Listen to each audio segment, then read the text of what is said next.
ಸ್ನೇಹಿತರೆ ನಮಸ್ಕಾರ. ಉತ್ತರ ಕರ್ನಾಟಕದ ಕಲಾವಿದರು, ಸೋಷಿಯಲ್ ಮೀಡಿಯಾದಲ್ಲಿ ತುಂಬಾನೇ ಫೇಮಸ್ ಆಗಿರುವ ನಟರು. ಹಾಗಿದ್ರೆ ಇವರೆಲ್ಲ ಯಾರು, ಯಾವ ಊರಿನವರು, ಯಾವ ಸಮುದಾಯದವರು, ಇವರಿಗೆ ಯೂಟ್ಯೂಬ್ ಹಾಗೂ ಆರ್ಕೆಸ್ಟ್ರಾದಿಂದ ಬರುವ ದುಡ್ಡು ಎಷ್ಟು ಎಂಬ ಒಂದು ಇಂಟ್ರೆಸ್ಟಿಂಗ್ ಫ್ಯಾಕ್ಟ್ ಅನ್ನ ನೋಡೋಣ ಬನ್ನಿ. ಮೊದಲಿಗೆ ಮಲ್ಲು ಜಮಖಂಡಿ. ಸ್ನೇಹಿತರೆ, ಮಲ್ಲು ಜಮಖಂಡಿಯವರು ಮೂಲತಃ ಬೆಳಗಾವಿ ಜಿಲ್ಲೆಯ ಅಥಣಿಯವರು. ಆದರೆ ಅವರ ತಂದೆಯು ನಿಧನವಾದ ಕಾರಣ ತಾಯಿಯ ತವರು ಮನೆಯಾದ ಬಾಗಲಕೋಟೆ ಜಿಲ್ಲೆಯ ಜಮಖಂಡಿಗೆ ಬಂದು ನೆಲೆಯನ್ನ ಊರಿದರು. ನಂತರ ಕಟಿಂಗ್ ಶಾಪ್ ಅನ್ನು ತೆಗೆದು ಟಿಕ್ ಟಾಕ್ ಮಾಡುತ್ತಾ ಫೇಮಸ್ ಆದರು. ಆದರೆ ದುರಾದೃಷ್ಟವಶಾತ್ ಟಿಕ್ ಟಾಕ್ ಬ್ಯಾನ್ ಆದ ಕಾರಣ ಯೂಟ್ಯೂಬ್ ಫೀಲ್ಡ್ಗೆ ಬಂದು ಶಾರ್ಟ್ ಫಿಲ್ಮ್ ಮಾಡುತ್ತಾ ಪ್ರಸಿದ್ಧಿಯನ್ನ ಪಡೆದರು. ಸದ್ಯ ಈಗ ಇವರಿಗೆ ಯೂಟ್ಯೂಬ್ನಿಂದ 5 ಲಕ್ಷದವರೆಗೆ ಹಣ ಬರುವಂಥದ್ದು. ಇದಲ್ಲದೆ ಒಂದು ದಿನದ ಆರ್ಕೆಸ್ಟ್ರಾ ಕಾರ್ಯಕ್ರಮಗಳಿಗೆ ಹೋದರೆ 30,000ದವರೆಗೆ ಚಾರ್ಜ್ ಮಾಡ್ತಾರೆ. ಇದಲ್ಲದೆ ಇವರು ಇನ್ಸ್ಟಾಗ್ರಾಮ್ ಹಾಗೂ ಫೇಸ್ಬುಕ್ ಮುಖಾಂತರ ಲಕ್ಷಾಂತರ ಹಣವನ್ನು ಪಡಿತಾರೆ. ಇವರ ಮೂಲ ಹೆಸರು ಮಲ್ಲಿಕಾರ್ಜುನ್. ಇವರದ್ದು ಲಿಂಗಾಯತ ಸಮುದಾಯ. ಮುಕ್ಕಳೆಪ್ಪ. ಧಾರವಾಡ ಜಿಲ್ಲೆಯ ಶಾರ್ಟ್ ಫಿಲ್ಮ್ ಖ್ಯಾತಿಯ ಮುಕ್ಕಳೆಪ್ಪ ಅವರ ಮೂಲ ಹೆಸರು ಕ್ವಾಜಾ. ಇವರದ್ದು ಮುಸ್ಲಿಂ ಸಮುದಾಯ.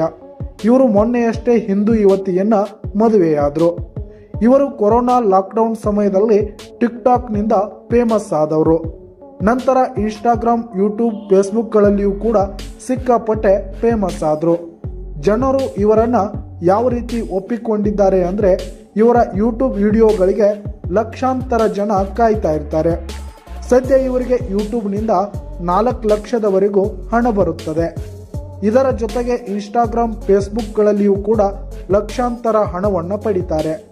ಇವರು ವಿಶೇಷವಾಗಿ ಯಾವುದೇ ಆರ್ಕೆಸ್ಟ್ರಾ ಕಾರ್ಯಕ್ರಮಗಳಿಗೆ ಹೋಗೋದಿಲ್ಲ. ಒಂದು ವೇಳೆ ಹೋದರೆ ಒಂದು ಆರ್ಕೆಸ್ಟ್ರಾಗೆ 20,000ವರೆಗೂ ಚಾರ್ಜ್ ಮಾಡ್ತಾರೆ. ಶಿವಪುತ್ರ ಎ ಶಾರದಾ. ಸ್ನೇಹಿತರೆ, ಶಿವಪುತ್ರರವರು ವಿಜಯಪುರ ಜಿಲ್ಲೆಯ ಬಸವನ ಬಾಗೇವಾಡಿ ತಾಲೂಕಿನವರು. ಇವರು ಕೂಡ ಟಿಕ್ ಟಾಕ್ನಿಂದ ಫೇಮಸ್ ಆದವರು. ಆದರೆ ಟಿಕ್ ಟಾಕ್ ಬ್ಯಾನ್ ಆದ ಕಾರಣ ಸೀರಿಯಲ್ ಮತ್ತು ಸಿನಿಮಾಗಳಲ್ಲಿ ಅವಕಾಶಗಳನ್ನು ಹುಡುಕುತ್ತಾ ಬೆಂಗಳೂರನ್ನ ಸುತ್ತು ಹಾಕ್ತಾರೆ. ಆದರೆ ಎಲ್ಲೂ ಕೂಡ ಅವಕಾಶ ವಂಚಿತರಾದ ಇವರು ಯೂಟ್ಯೂಬ್ಗೆ ಎಂಟ್ರಿ ಕೊಟ್ಟು ಕಾಮಿಡಿ ವಿಡಿಯೋಗಳನ್ನು ಮಾಡುತ್ತಾ ಪ್ರಸಿದ್ಧಿಯನ್ನು ಪಡಿತಾರೆ. ಸದ್ಯ ಇವರು ಯೂಟ್ಯೂಬ್ನಿಂದ 4 ಲಕ್ಷದಿಂದ 5 ಲಕ್ಷದವರೆಗೂ ಹಣ ಪಡಿತಾ ಇದ್ದಾರೆ. ಇದಲ್ಲದೆ ಇನ್ಸ್ಟಾಗ್ರಾಮ್, ಫೇಸ್ಬುಕ್ಗಳಲ್ಲಿಯೂ ಕೂಡ ಲಕ್ಷಾಂತರ ಹಣವನ್ನು ಗಳಿಸ್ತಿದ್ದಾರೆ. ಅಲ್ಲದೆ ಇವರು ಅನೇಕ ಆರ್ಕೆಸ್ಟ್ರಾ ಕಾರ್ಯಕ್ರಮಗಳಿಗೆ ಹೋಗಿ 20,000 ರೂಪಾಯಿ ಹಣವನ್ನು ಪಡೆಯುತ್ತಾರೆ. ಲಪಂಗ್ ರಾಜ. ಸ್ನೇಹಿತರೆ, ಲಪಂಗ್ ರಾಜರವರು ಬೆಳಗಾವಿ ಜಿಲ್ಲೆಯ ಗೋಕಾಕ್ ತಾಲೂಕಿನವರು. ಇವರ ಮೂಲ ಹೆಸರು ರಾಯ್ ಸಾಬ್. ಇವರದ್ದು ಮುಸ್ಲಿಂ ಸಮುದಾಯ. ಇವರು ಯೂಟ್ಯೂಬ್ಗೆ ಬರೋಕ್ಕಿಂತ ಮುಂಚೆ ಗಾರೆ ಕೆಲಸವನ್ನ ಮಾಡ್ತಾ ಇದ್ರು. ಇದರ ಜೊತೆಗೆ ಟೈಮ್ ಪಾಸ್ಗಾಗಿ ಕಾಮಿಡಿ ವಿಡಿಯೋಗಳನ್ನ ಮಾಡ್ತಾ ಇದ್ರು. ಶಾರ್ಟ್ ಫಿಲ್ಮ್ ಮಾಡಬೇಕು ಅಂತ ಕನಸನ್ನ ಕೂಡ ಹೊಂದಿದ್ರು. ಅದನ್ನು ಒಂದು ದಿನ ನನಸು ಮಾಡಿ ಯೂಟ್ಯೂಬ್ಗೆ ಹಾಕಿ ಯಶಸ್ವಿಯಾದರು. ಸದ್ಯ ಇವರಿಗೆ ಯೂಟ್ಯೂಬ್ದಿಂದ 80,000ಕ್ಕೂ ಅಧಿಕ ಹಣ ಬರುತ್ತೆ. ಇದನ್ನ ಸ್ವತಃ ಲಪಂಗ್ ರಾಜರವರೇ ಒಂದು ಸಂದರ್ಶನದಲ್ಲಿ ಹೇಳಿಕೊಂಡಿದ್ದಾರೆ. ಅಲ್ಲದೆ ಇವರು ಆರ್ಕೆಸ್ಟ್ರಾಗಳಿಗೆ ಹೋಗಿ ಅದರಿಂದ 15,000 ರೂಪಾಯಿ ಹಣವನ್ನು ಪಡಿತಾರೆ. ಪರಸು ಕೋಲೂರ್. ಜಾನಪದ ಪ್ರೇಮಿ ಪರಸು ಕೋಲೂರ್ ಅವರು ಬಾಗಲಕೋಟೆ ಜಿಲ್ಲೆಯ ಜಮಖಂಡಿ ಪಕ್ಕದ ಕೋಲೂರು ಗ್ರಾಮದವರು. ಇವರದ್ದು ದಲಿತ ಸಮುದಾಯ.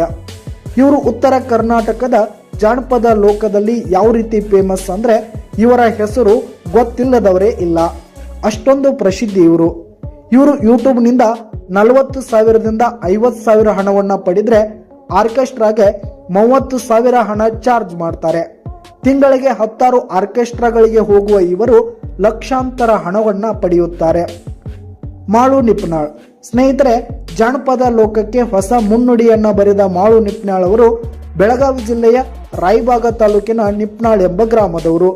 ಕಡುಬಡತನದಲ್ಲಿ ಹುಟ್ಟಿ ಬೆಳೆದ ಮಾಳು ನಿಪ್ನಾಳ್ ಅವರು ಇಂದು ರಾಜ್ಯದ ಟಾಪ್ ಸಿಂಗರ್ ಆಗಿ ಗುರುತಿಸಿಕೊಂಡಿದ್ದಾರೆ. ಇವರನ್ನ ಉತ್ತರ ಕರ್ನಾಟಕದಲ್ಲಿ ಜಾನಪದ ಲೋಕದ ಸ್ಟಾರ್ ಸಿಂಗರ್ ಅಂತ ಕರೀತಾರೆ. ಇವರು ಯೂಟ್ಯೂಬ್ನಿಂದ ತಿಂಗಳಿಗೆ 2 ರಿಂದ 3 ಲಕ್ಷ ಹಣ ಪಡೆದ್ರೆ ಒಂದೊಂದು ಆರ್ಕೆಸ್ಟ್ರಾ ಕಾರ್ಯಕ್ರಮಗಳಿಗೆ ಇವರು 40 ರಿಂದ 50,000ವರೆಗೆ ಹಣವನ್ನು ಪಡಿತಾರೆ. ಸದ್ಯ ಇವರು ಸಿನಿಮಾ ಕ್ಷೇತ್ರದಲ್ಲಿಯೂ ಕೂಡ ತಮ್ಮದೇ ಹಾಡುಗಳ ಮೂಲಕ ಫೇಮಸ್ ಆಗಿದ್ದಾರೆ. ಬಾಳು ಬೆಳಗುಂದಿ. ಸದ್ಯ ಜಾನಪದ ಲೋಕದಲ್ಲಿ ಟ್ರೆಂಡ್ ಸೆಟ್ಟರ್ ಆಗಿ ಮಿಂಚುತ್ತಿರುವ ಯುವ ಗಾಯಕ ಬಾಳು ಬೆಳಗುಂದಿಯವರು ಹಾವೇರಿ ಜಿಲ್ಲೆಯವರು. ಇವರು ಮೂಲ ಹೆಸರು ಬಾಳೇಶ್. ಇವರು ಕೂಡ ಜಾನಪದ ಲೋಕದಲ್ಲಿ ಸಖತ್ ಫೇಮಸ್ ಗಾಯಕರು. ಇವರು ಯೂಟ್ಯೂಬ್ನಿಂದ ತಿಂಗಳಿಗೆ 2 ಲಕ್ಷಕ್ಕೂ ಅಧಿಕ ಹಣವನ್ನು ಪಡಿತಾರೆ. ಮತ್ತೆ ಅವರು ಒಂದೊಂದು ಆರ್ಕೆಸ್ಟ್ರಾಗಳಿಗೆ 40,000ಕ್ಕೂ ಅಧಿಕ ಹಣವನ್ನು ಪಡಿತಾರೆ. ಸದ್ಯ ಇವರು ಕೂಡ ಸಿನಿಮಾ ಕ್ಷೇತ್ರಗಳಲ್ಲಿಯೂ ಕೂಡ ಹಾಡುಗಳನ್ನು ಹಾಡ್ತಿದ್ದಾರೆ. ಹಾಗಿದ್ರೆ ನಿಮ್ಮ ಫೇವರೇಟ್ ಯೂಟ್ಯೂಬರ್ ಯಾರು ಎಂದು ಕೆಳಗಡೆ ಕಮೆಂಟ್ ಮಾಡಿ. ನಿಮಗೆ ಈ ಒಂದು ವಿಡಿಯೋ ಇಷ್ಟ ಆದರೆ ಲೈಕ್ ಮಾಡಿ, ಶೇರ್ ಮಾಡಿ, ಚಾನಲನ್ನು ಸಬ್ಸ್ಕ್ರೈಬ್ ಮಾಡಿಕೊಳ್ಳಿ. ಧನ್ಯವಾದಗಳು ಸ್ನೇಹಿತರೆ.